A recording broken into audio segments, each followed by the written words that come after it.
네, 지금 우리가 휴가를 보내느라고 좀 오랜만에 해서 여러분이 어느 진도인지 좀 잊어버리셨을지 모르겠는데 224페이지 펴두시고요. 부가가치세 정리분계를 지금 우리가 할 차례입니다. 우리 부가가치세 정리분계 형식에 대해서는 지난 시간에 설명을 드렸고요. 수행과제, 부가가치세 신고서 부분에 수행과제, 수행 1번과 수행 2번 오늘 할 차례인 것 같습니다. 그래서 7월부터 9월까지의 부가가치세 신고서를 작성을 하고 요 질문에 답을 하고 그런 다음에 요 수행 2번을 한번 해보도록 하겠습니다. 회사는 지난 시간에 빠지신 분은 제 3장 완성으로 해야 되나? 네. 우리가 지금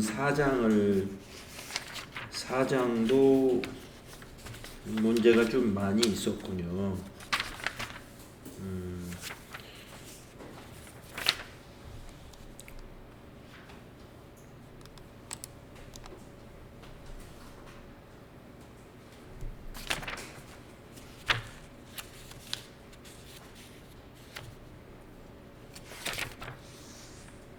자, 1700번 3일 패션으로 로그인해 주시고 빠지신 분은 몇 번으로 해야 될까요? 4장 완료로 일단 해서 지우고 작업을 하시면 되겠습니다. 지난 시간에 빠지신 분은 4장 완료로 해야 숫자가 같을 거예요. 자, 우리는 지금 4장이 완료된 상태는 아닙니다만은 완성된 걸 삭제하고서 따라 하시면 되겠습니다. 자, 쭉 하신 분은 1700번 3일 패션으로 로그인해서 같이 해보도록 하겠습니다.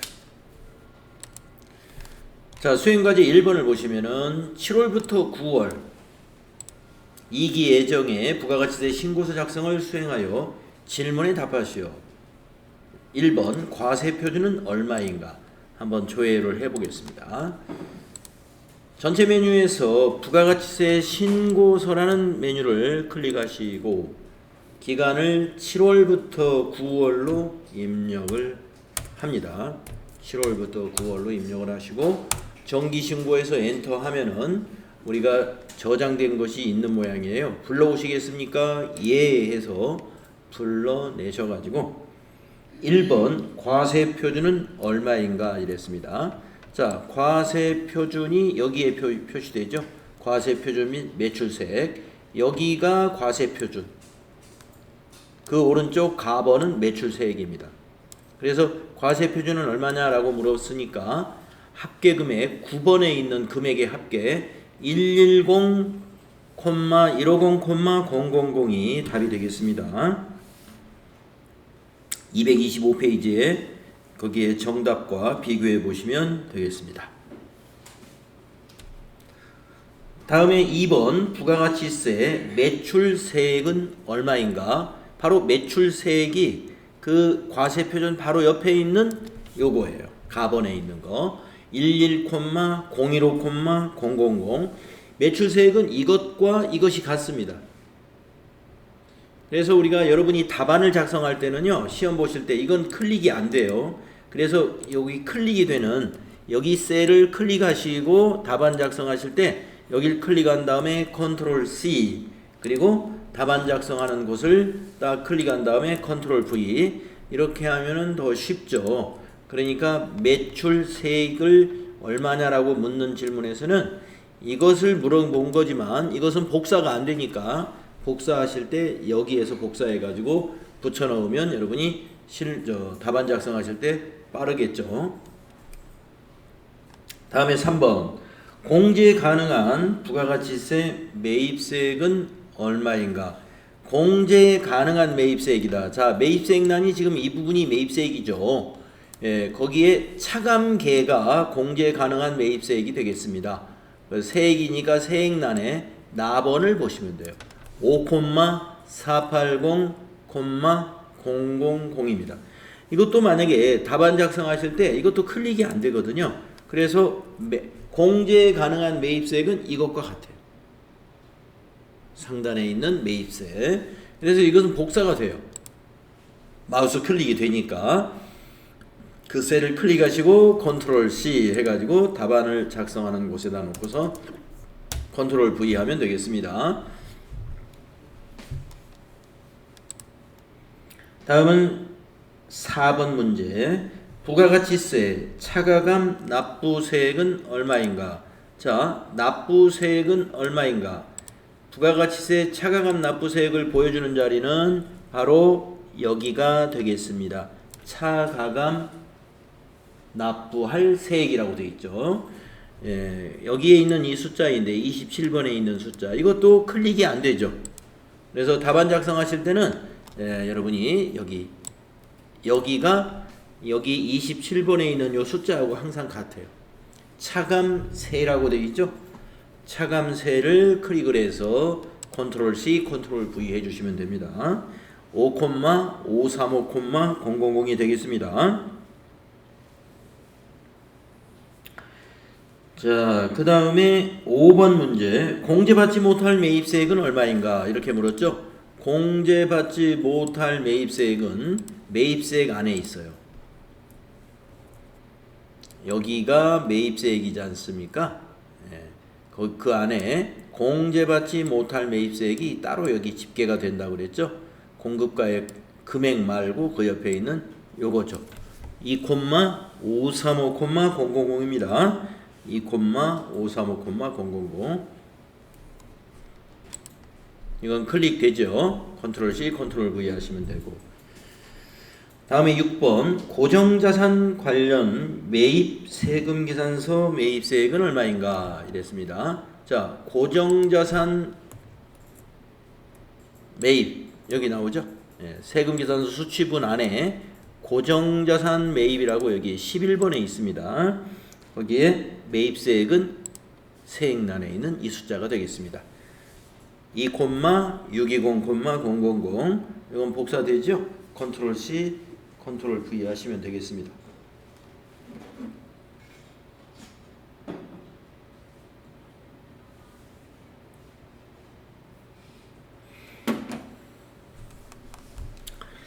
네, 이렇게 해서 지금 이 부가가치세 신고서를 볼 줄 알아야 된다라는 그런 얘기고요.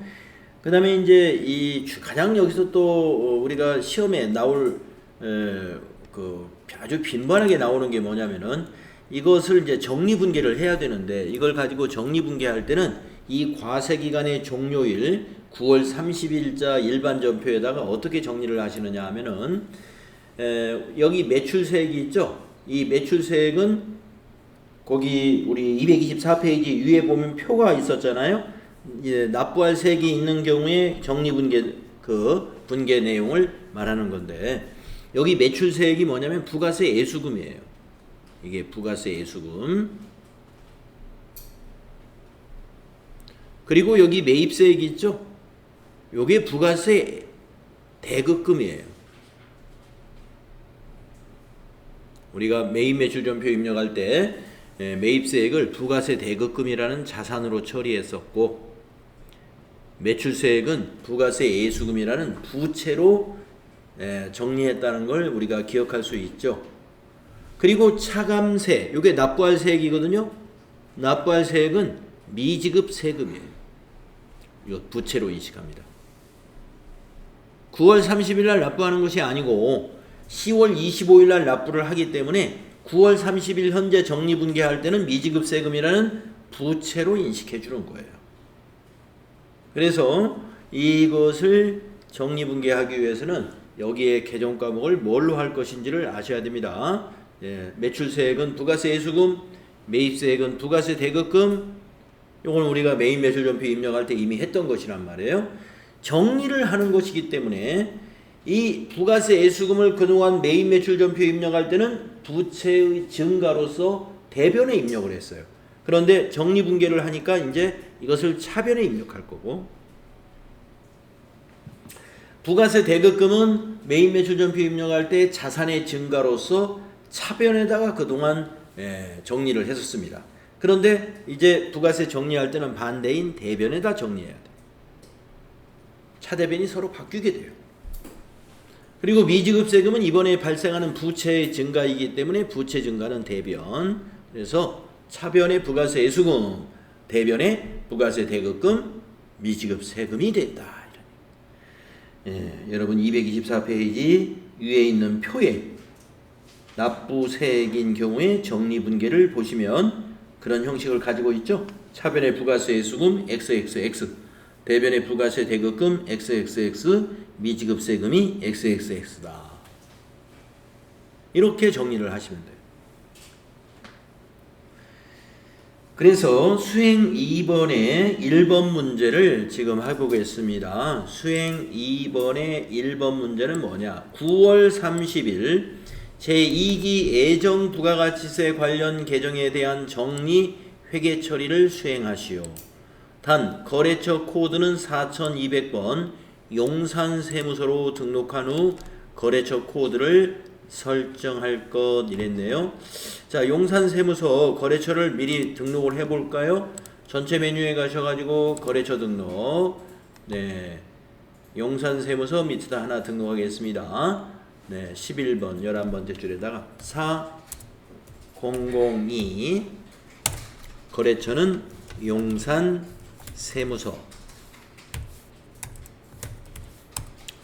사업자 등록번호 없어요. 모르니까 그냥 거래처 용산세무서만 등록을 하면 되겠습니다. 다른 정보가 없으니까 그냥 이렇게만 코드하고 거래처만. 자, 그런 다음에 회계 처리를 하겠습니다. 자, 부가세 신고서에 가가지고 요 긴 숫자를 외워서 할 수가 없으니까 복사를 떠다 할 겁니다. 자, 매출세 여기 클릭하시고 여기를 딱 클릭한 다음에 컨트롤 C 해놓으세요. 복사 뜨는 겁니다. 자, 전체 메뉴에 가신 다음에 일반 전표 입력 실행하시고요. 9월 30일이라는 날짜 입력하시고, 지금 우리가 부가세 예수금을 복사해 왔죠? 차변에서 넣어야 돼요. 그래서 구분은 3번 차변, 코드는 부가로 검색해서 부가세 예수금 찾아주세요. 엔터. 거래처는 필요 없습니다. 엔터로 지나가시고 적요에다가는 부가세 대급금과 상계시키는 분계거든요. 그래서 적요 번호 1번 넣어주시면 되겠습니다. 그리고 차변란에다가 컨트롤 V 하면은 우리가 복사해온 숫자 1101500 나타나고요. 엔터 줄 바꾼 다음에 대변 4번 구분에다가 4 대변하시고 부가 해서 이번에 거래처 계정 과목은 부가세 대급금이에요. 확인. 엔터 하시고 적요 코드는 이번에는 부가세 예수금과 상계라고 하는 7번 적요 있죠? 이거 넣어주시면 딱 맞는 거고요. 대변에 이제 금액을 복사해 와서 붙여넣기 하겠습니다.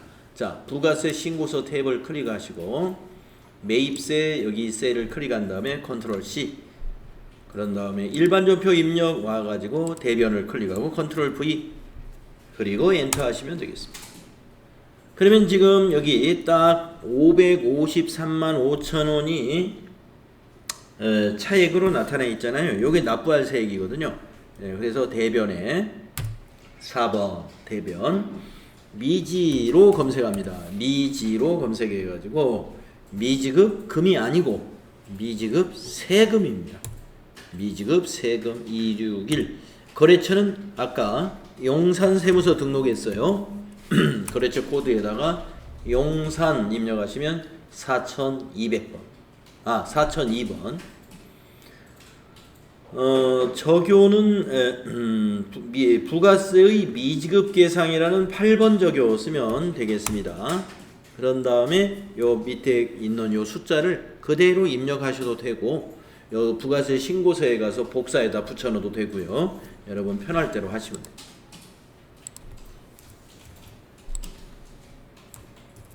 이렇게 하면 대차가 딱 맞습니다.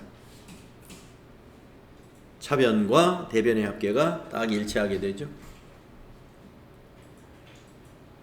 부가세 정리분계 정확하게 할 줄 알아야 되고요. 시험에 아주 잘 나옵니다.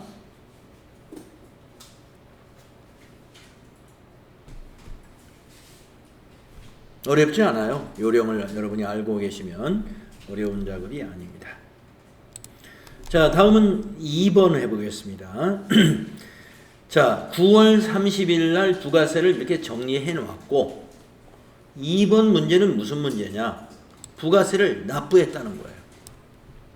부가세를 납부했다. 10월 25일이 되어서 제2기 예정 부가가치세 납부세액을 신한은행 보통예금 계좌에서 이체하여 납부했다. 이런 문제입니다. 그러면 조금 전에 우리가 정리했던 미지급세금을 납부한 거니까 미지급세금은 차변에 와서 부채가 감소되고 대변에 보통예금이 감소해야죠. 그런 분계예요. 세금을 납부한 거니까. 자, 그러면 입력을 하겠습니다. 자, 10월 25일 날짜를 일반 전표의 날짜를 10월 25일로 바꿔주시고 3번 차변에 미지급세금 부채 감소시킵니다. 미지로 코드를 입력해서 미지급세금 261번 거래처 코드 용산세무서 저교에는 부가세를 납부한 거니까 타이핑을 할까요? 네, 부가가치세 납부라고 이렇게 입력하는 게 좋겠습니다. 부가가치세 납부. 자, 금액은 아까 그 금액 여러분이 미지급세금으로 정리했던 저는 5,535000이었어요. 5535000. 그리고 엔터 하시고 대변에 4번 대변 보통예금이죠. 103. 보통예금은 코드가 103입니다. 은행을 거래처로 넣어야 되죠. 신한은행 보통입니다.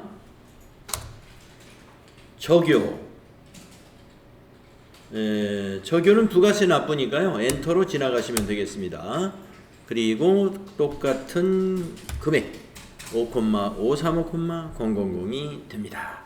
그래서 부가세를 납부했을 때 분계 점표를 이렇게 입력하시면 돼요. 차변의 미지급세금, 대변이 보통예금이 된다. 자, 그래서 이 두 개 중에 하나는 매번 나옵니다. 정리하는 분계 문제가 나오거나 부가세를 납부하는 문제가 나오거나 납부하는 문제는 쉬워요. 정리하는 문제가 조금 더 복잡하죠. 정확하게 알아두셔야 된다. 보시죠.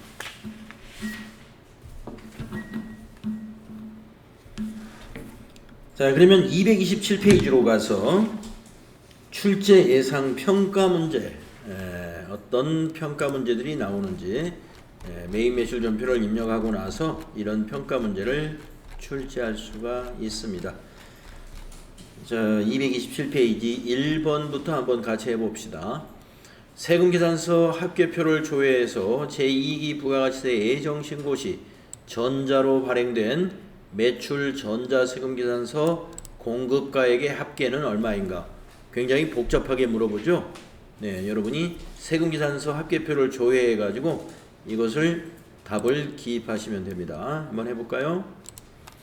자, 전체 메뉴에 가셔서 세금계산서 합계표라는 메뉴 보이실 거예요. 딱 클릭하시고 7월부터 9월로 기간을 입력합니다.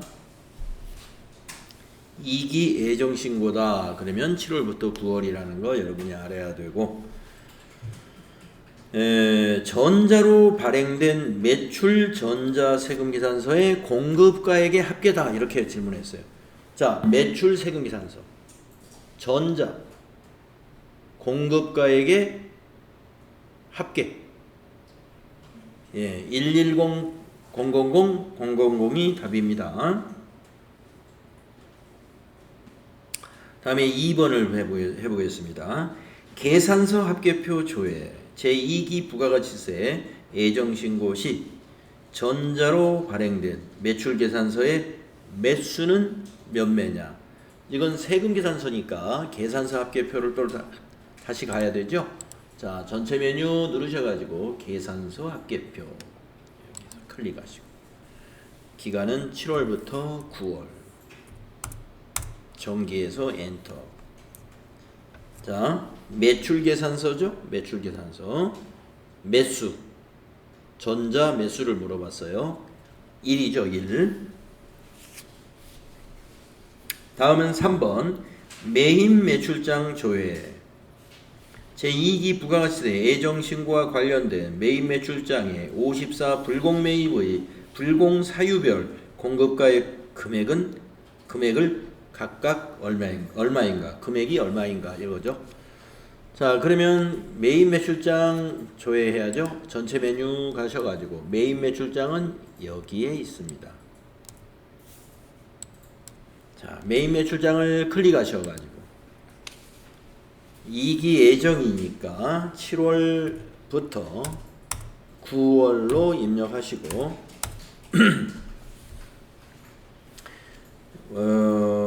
54번 불공 매입이라고 했죠. 그러면 전체를 여기 구분을 매입으로 바꿔주시고 매입, 그리고 여기 과세 유형을 불공으로 바꿔주시고 불공, 그리고 불공 사유별이니까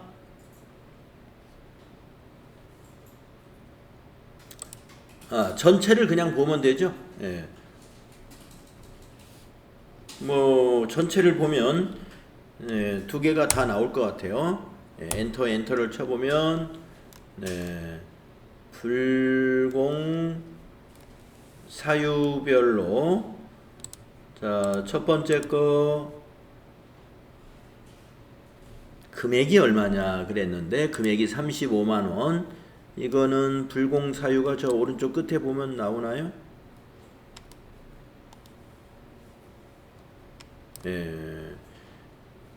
불공 사유는 어디에 보면 나오기도 한데 이거 보면 알 수 있어요. 계정 과목을 보면 접대비, 접대비. 그 다음에 그랜저는 차량 운반구. 이것이 비영업용 소형 승용차 구입 및 유지에 관한 건입니다.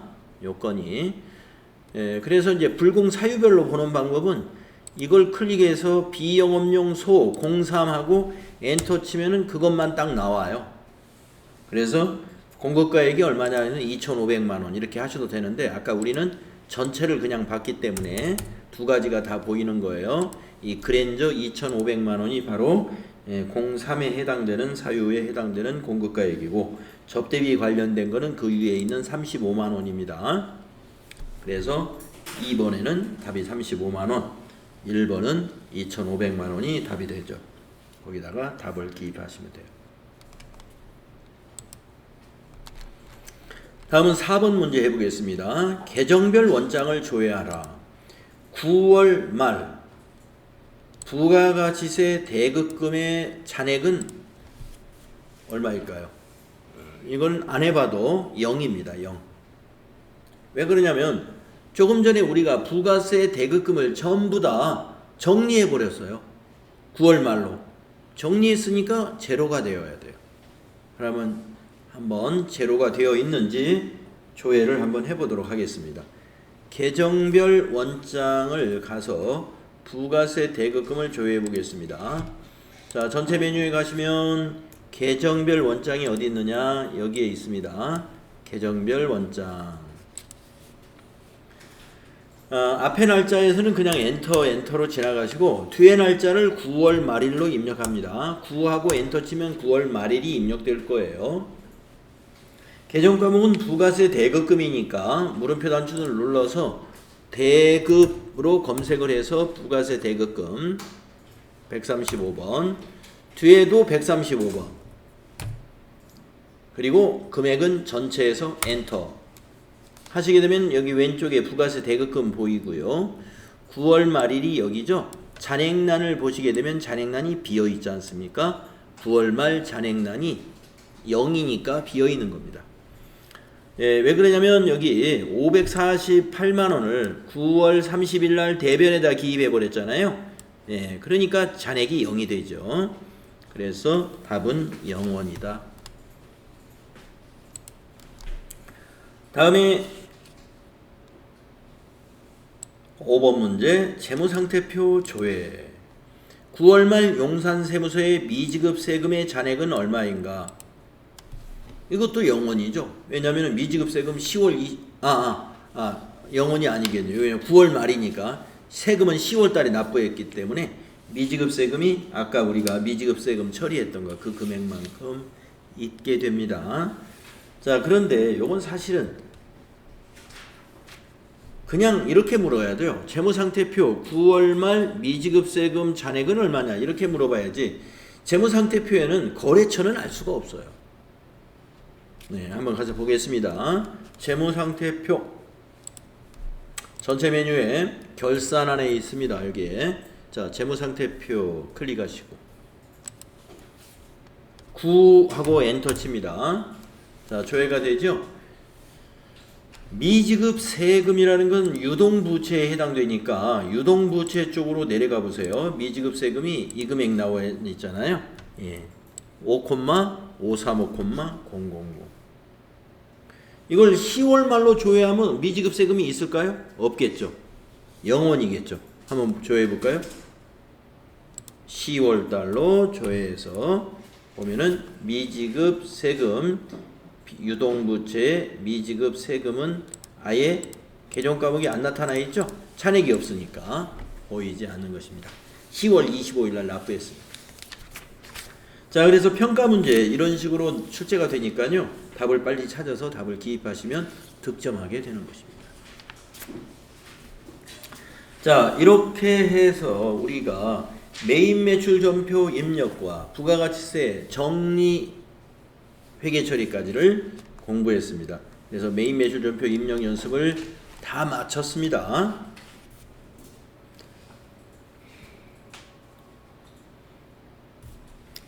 그리고 이제 제5장으로 넘어가면 되겠는데요. 제5장은 이제 결산 분계를 우리가 집중적으로 연습을 해볼 거예요.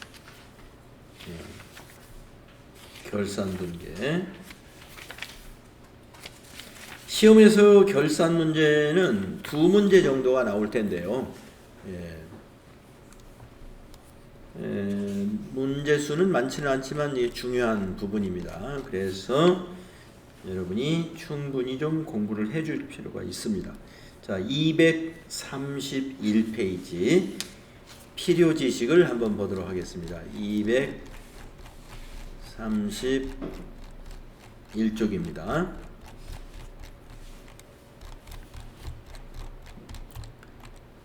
결산의 절차. 자, 이 얘기는 우리가 여러분들 그 회계의 순환 과정 재무회계 이론할 때 회계의 순환 과정에서 좀 나왔던 그런 내용인데요. 한번 보도록 하겠습니다. 1번 기중의 분계장에 회계 처리를 하고 총계정 원장에 전기를 하는데 전기가 정확히 되었는지 확인하기 위해 수정전 시산표를 작성합니다. 수정전 시산표는 지금 이제 결산 분계하기 전에 작성하면 그게 수정전 시산표예요. 그래서 저것이 차변과 대변의 합계가 일치하는지를 확인하는 그런 작업이 되겠습니다. 다음 두 번째, 결산 시점에 자산, 부채, 자본, 현재액과 당기에 발생한 수익 비용을 정확하게 파악하기 위해 자산, 부채, 자본, 수익 비용에 대한 수정 회계 처리를 하는 것이죠. 이게 이제 결산 분계의 내용이 되겠습니다. 2번. 그러면 지금까지 전표 입력했는데 뭐 자산을 또 정확하게 또 파악을 하는 수정 분계를 해야 되느냐 이거예요. 할 일이 많죠. 뭐가 있어요? 자산 감가상각해야죠. 그래야 자산이 정확하게 처리되는 거죠. 그 다음에 매출 채권이나 이 채권에 대해서 대손을 추정해 가지고 대손 충당금 설정해야죠. 이런 것들이 자산을 정확하게 파악하는 수정분계 사항입니다. 부채를 정확하게 또 수정한다는 게 무슨 의미냐? 부채도 마찬가지로, 자산과 마찬가지로 만약에 외화 부채가 있을 때에는, 만약에 8월 달에 차입을 했는데, 미국에 있는 뉴욕은행으로부터 8월 달에 차입을 했어요. 10만 달러를. 그러면 결산일이 되어서는 그 10만 달러를 한화로 다시 평가해 줘야 돼요. 그러니까 8월 달의 환율과 12월의 환율은 차이가 있기 때문에 만약에 환율이 올랐다고 본다면은 부채가 증가하는 거죠. 반대로 환율이 떨어졌다라고 본다면 부채는 감소하게 되는 거예요. 그래서 부채에도 변동이 일어나는 겁니다. 뭐 외화 부채가 없다면은 그런 변동이 없겠지만 만약에 있다면 그런 것이 해당이 된다 이거예요. 수익과 비용도 마찬가지예요. 수익과 비용도 단기에 발생한 수익, 단기에 발생한 비용으로 정확하게 정리를 해야 되기 때문에 우리가 전표를 그동안 입력할 때 현금주의로 보험료라든가 이런 걸 입력했다면은 우리는 이제 발생주의에 맞게끔 기간이 경과된 것만 비용으로 처리하고 또 수익도 단기에 해당되는 수익만 수익으로 처리하는 발생주의 회계를 우리가 반영을 해야 됩니다. 그런 것 등을 우리가 결산 수정 회계 처리라고 그래요. 이걸 우리가 집중적으로 공부하게 된다. 다음에 3번 보겠습니다. 기말 수정 회계 처리를 하면 그 분계 내용을 총계정 원장에 전개를 하므로 기말 수정 분계가 정확히 전개되었는지 확인하기 위해 수정 후 시산표를 작성한다. 그러니까 전표 입력하고 나서 시산표 조회하면 그냥 수정 후 시산표는 작성되겠죠. 사실상 그러니까 전산회계 프로그램에서는 수정 전 시산표라든가 수정 후 시산표는 뭐 작업을 하는데 시간이 걸리거나 그러진 않아요. 다 그냥 자동으로 만들어지는 거니까 알맹이 실제 내용은 2번인 것이죠. 다음에 4번 단기 수익과 비용 자산부채 자본의 총계정 원장을 마감한다. 장부 마감을 하는 것을 말합니다. 그 다음에 5번 손익계산서, 이익여금 처분계산서, 재무상태표 이런 재무제표를 작성한다. 그런 흐름을 여기 밑에서 지금 그림으로 이렇게 그려놨는데요. 그림에서 좀 다른 점은 이렇습니다. 결산 분계를 하는데 일반 전표에다가 입력을 하는 결산을 우리가 수동 결산이라고. 그 다음에 결산자료 입력이라고 하는 메뉴에다가 결산하는 것을 우리는 자동 결산이라고 합니다. 그래서 여기서 말하는 2번의 이 수정회계 처리에는 두 가지가 있다는 거예요. 여기에는 수동결산과 자동결산이 있다. 수동결산은 12월 31일자 일반 전표에다가 전표를 수동으로 입력을 하게 될 것이고, 자동결산은 결산자료 입력이라는 메뉴에다가 우리가 입력을 해서 전표를 자동으로 만들어 낼 겁니다. 자, 그래서 고정자산의 그런 감가상각 또는 매출채권의 대손 설정 이런 것들이 결산 수정 분계 사항이고요. 이거는 이제 우리가 앞에서 여러분들이 유형자산 공부할 때 고정자산 감가상각에 대한 분계는 이론적으로는 이미 다 공부를 했었습니다. 다시 한번 읽어보면은 고정자산 등록이라는 작업을 우리가 이제 해야 되죠. 고정자산 등록은 기업이 경영활동에 사용하기 위해 취득한 유형자산과 무형자산의 세부 내용을 등록하고 관리하기 위한 메뉴이다. 고정자산의 세부 내용을 등록하면 당기의 감가상각비가 계산되며 그 금액을 결산자료 입력에다가 반영할 수가 있습니다. 그래서 다음 장으로 넘어가 보시면은 우리 회사에 고정자산이 이렇게 5개가 있다 라고 가정을 해서 고정자산을 등록하시오 하는 겁니다. 그런데 밑에 주위에 보니까 승용차 2개는 우리가 이미 입력이 돼 있다 이 말이고요. 그 다음에 컴퓨터도 입력을 우리가 했다. 예. 그러면 이번에는 건물과 에어컨만 등록을 해라 이런 얘기가 되겠습니다. 그러니까 우리가 앞에서 1장 4장을 하면서 승용차 여기 차량 운반구 2개 그 다음에 컴퓨터 여기 이건 했으니까 이번에는 이 건물하고 요 에어컨하고 요것만 등록을 해라. 그러면 등록을 해보겠습니다. 자, 여러분 전체 메뉴 가셔가지고 고정자산 등록에 가보세요. 위에서 엔터 3번 치시면은 3가지가 등록되어 있는 게 보일 거예요. 차량 운반구 2개 그리고 비품의 컴퓨터 이렇게 등록되어 있죠. 그러니까 이제 건물부터 그 밑에 4번째 줄에다가 입력을 해볼까요? 네, 자 계정 과목 더블 클릭을 해서 건물이 맨 위에 있어요. 202번 확인해 주시고요. 자산 코드는 1001번이랍니다. 1001 엔터. 자산에다가 본사 건물이네요. 본사 건물 입력하시고 취득일은 2022년 0701 입력하시고 기초가액에다가 5천만원 입력하시고 전기말 상각 누계액에다가 125만원 입력하시고 내용연수 20년이라는 것은 여기 10번에다 입력하는 겁니다. 20 엔터. 그 다음에 감가상각 방법 정액법 네 이거 정액법 제대로 되어 있네요.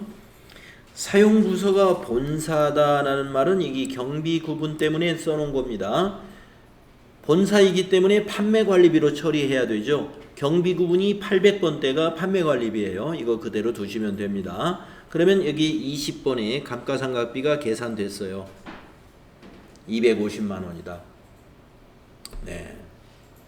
이렇게 입력만 해주면 됩니다.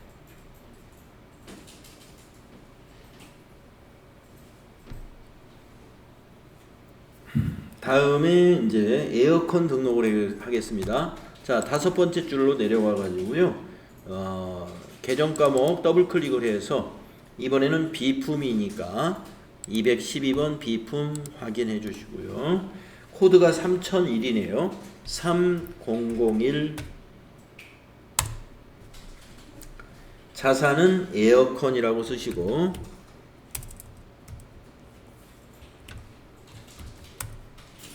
취득일은 2021 0725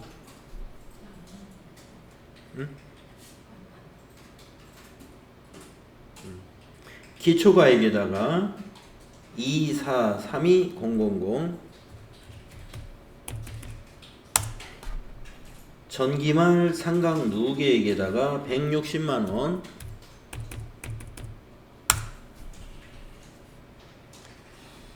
정률법 내용연수 5년이랍니다. 정률법 그대로 주시고 10번에 5하고 엔터. 사용부서 본사라고 합니다. 본사니까 판매관리비 800번 그대로 두시면 여기 20번 회사계상 상각비는 375,232원이라고 나옵니다. 네.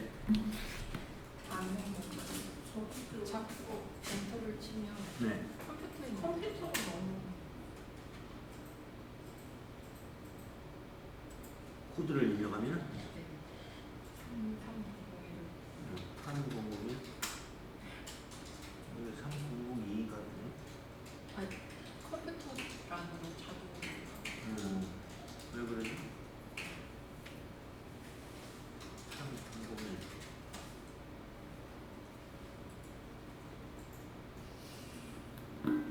네, 이게 입력돼 있지 243인가? 아까 보니까 여기 에어컨이 돼 있더라고요. 에어 안 했는데. 에어컨이 돼 있어요? 네, 근데 제가 이거를 바꿨어요. 저기 뭐 에어컨, 아니 컴퓨터로. 컴퓨터를 입력할 거예요. 그러시죠. 요거 여기 지금 에어컨으로 두면 이게 다 맞는지 한번 보시고. 네, 맞아요. 다 맞으면 그대로 두시고 네. 예, 밑에다가 컴퓨터를 입력하세요. 네.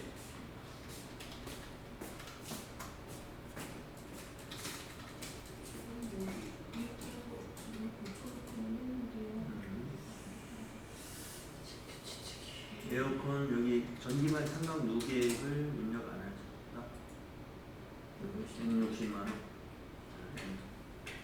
그러면 요 금액 375,232. 네. 컴퓨터는 이건 제대로 되어 있죠. 아까는 그게 안 되더라고요. 네, 맞습니다. 네. 그랬을 때 우리가 지금 이 건물하고 에어컨을 입력했는데 그 옆에 있는 그림이 있죠. 233페이지에 있는 그림. 그것과 일치한지를 확인해 보세요. 우리가 입력한 내용이 교재의 233페이지에 있는 이 그림, 본사 건물, 여기 20번의 회사 계상 상각비가 250만 원 나왔는가? 그 다음에 에어컨에서 20번의 회사 계상 상각비가 37만 5,232원이 나왔는가? 두 가지 확인해 보셔서 일치하시면 잘 등록된 겁니다.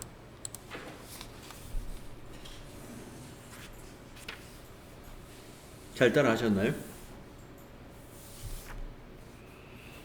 네, 그래서 이제 고정자산 등록을 미리 해 두면 결산할 때 우리가 뭐를 할 수 있다고요? 여기에 있는 감가상각비가 다 계산이 되기 때문에 이 감가상각비를 결산에 쉽게 반영할 수 있다는 것이죠. 예. 그래서 그 준비를 해 놓는 것입니다. 그래서 234페이지로 넘어가 보시면은요. 그 준비를 해 놓는 작업들이 있는데 234페이지에 보면은 고정자산 관리대장을 조회합시다. 이거 뭐 조회해 보면 되는 거고요. 우리가 결산에 반영되는 거하고 이거는 직접적인 관련이 없어요. 그래서 그냥 넘어가도록 하고 수행 3번 이것은 우리 결산하고 직접 관련이 됩니다. 월별 감가상각비 계상을 이용해서 이거를 작성을 해 준 다음에 이걸 저장을 우리가 하게 되면은요 조금 있다가 이제 결산자료 입력을 할 때 자동으로 입력을 해줘요. 이 5건의 감가상각비를. 그래서 그 기능을 사용하기 위해서는 월별 감가상각비 계상을 작성하고 나서 저장을 꼭 해둬야 됩니다. 자, 그러면 한번 해보겠습니다. 같이. 자, 전체 메뉴 가셔가지고요. 우리가 지금 여기에서 고정자산 등록했잖아요. 맨 밑에 보시면은 여기 이게 있죠. 월별 감가상각비 계상. 거기를 클릭하십시오. 월별 감가상각비 계상 클릭하시고 여기다가 기간을 입력합니다. 우리가 결산월은 12월 31일까지로 결산을 한다. 경비구분은 전체.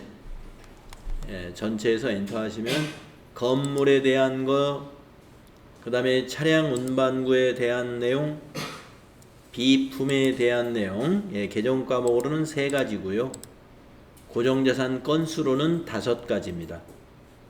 이것이 작성이 안 돼요? 자료가 불러오지가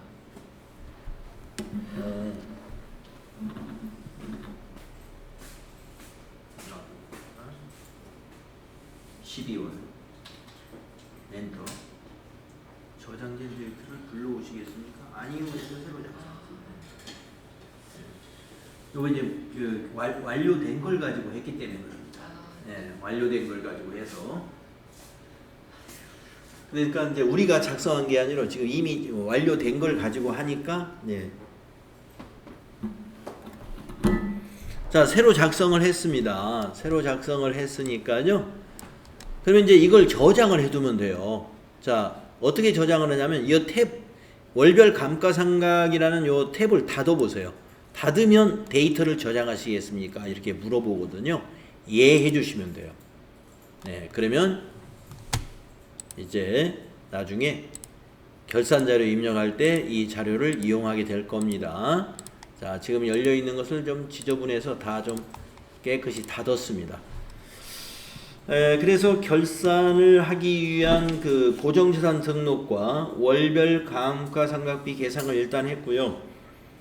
이건 이제 자동 결산할 때 우리가 반영할 거고, 다음에 이제 235페이지부터는 수동 결산에서 우리가 어떤 것을 해야 되는가, 그 내용이 상당히 좀 많아요. 그래서 다음 시간에 235페이지에 수동 결산 분계 정리 사항을 설명드릴게요. 자, 10분만 쉬었다 하겠습니다.